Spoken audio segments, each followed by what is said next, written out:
President Zelensky has made an impassioned, direct appeal for aircraft on the steps of Westminster Hall to the combined standing presence of peers and MPs, a most impressive spectacle, and he deserved every round of applause that he was given that they gave him.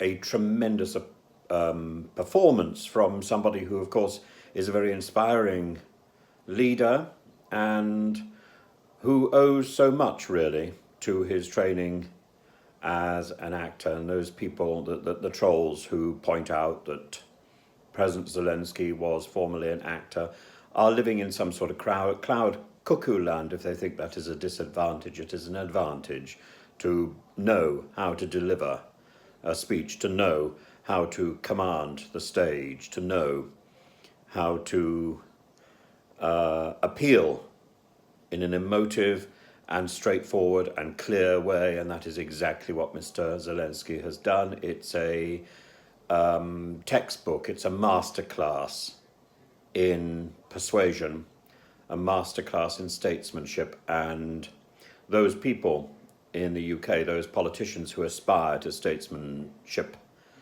qualities should observe Mr. Zelensky, take note and learn, because this is a man who does it properly. And those people who belittle him should curl up into a ball and go back into the troll land and the troll farms from which they come. There is no reason to be ashamed of his past. And indeed, there are plenty of great politicians who have come from a past which is unexpected. Cincinnatus, Ronald Reagan, and others. I mean, do your own research.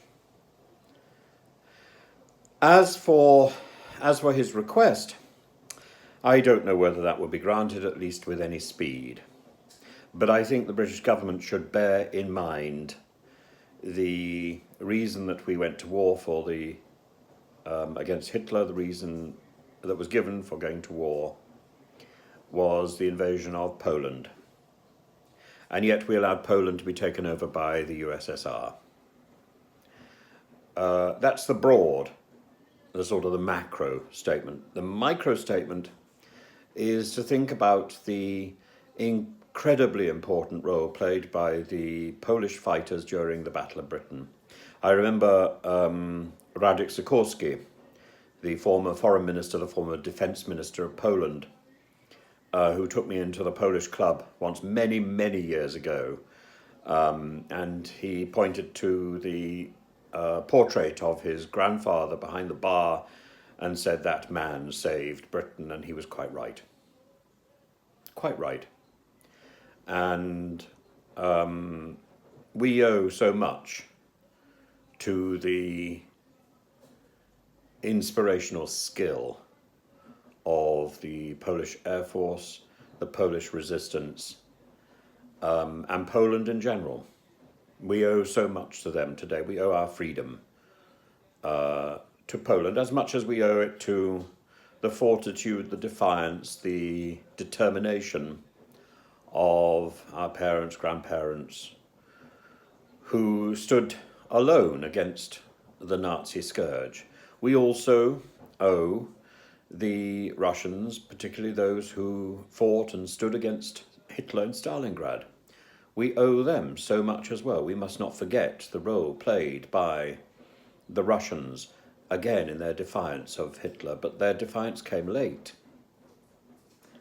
We were there at the beginning, and we must not forget that, and we were there at the end.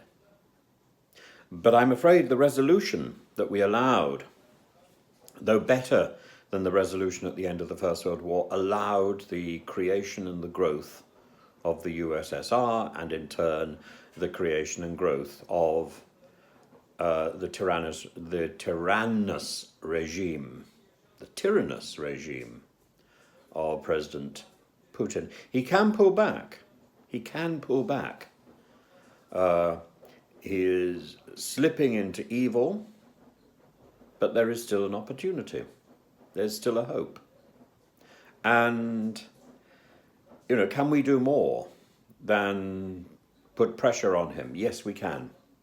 Yes, we can. It's not just by delivering weapons to Ukraine to help Ukraine defend itself. We must also reach out across Russia and reach out in Russian to the many Russians who have no access to any other information except for the propaganda put out by the Kremlin. We must reach out and we must let them know there is another view of what is happening. There is a different view of what is happening. There is a correct view of what is happening. NATO is not threatening Russia.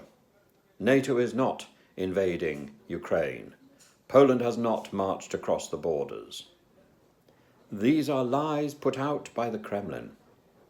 And the Kremlin is sacrificing Russian men and women, particularly the younger men, to be butchered by the tyrant Putin to satisfy his greed and his ambitions and his determination to keep hold of power in the next election and beyond, to die in office, because he fears that should he lose office, he will be assassinated. We must find a way of getting that message across that there is an alternative.